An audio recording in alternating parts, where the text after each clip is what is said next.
বাংলাদেশের অন্তর্বর্তী সরকারের বিরুদ্ধে ক্ষমতাচ্যুত প্রধানমন্ত্রী শেখ হাসিনার সমালোচনাকে সমর্থন করে না ভারত।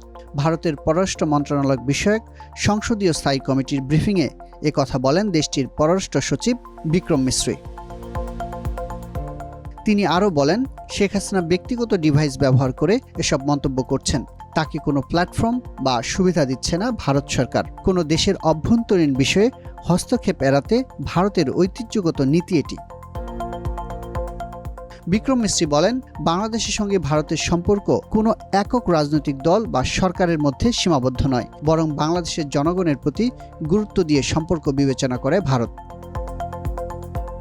সম্প্রতি অন্তর্বর্তী সরকারের সমালোচনা করে একাধিক অডিও বার্তা দিয়েছেন শেখ হাসিনা।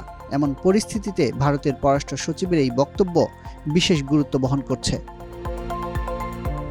ঢাকা সফরে একদিন পর বিক্রম মিশ্রি বলেন, বাংলাদেশের বিভিন্ন বিষয়ে ভারতের উদ্বেগ অন্তর্বর্তী সরকারকে জানানো হয়েছে। তিনি আরও বলেন, দক্ষিণ এশিয়ায় ভারতের বাণিজ্য ও কানেক্টিভিটির বৃহত্তম অংশীদার বাংলাদেশ। সম্প্রতি বছরগুলোতে দুদেশের মধ্যে রেল, বাস, অভ্যন্তরীণ জলপথে সংযোগ স্থাপনে অগ্রগতি হয়েছে।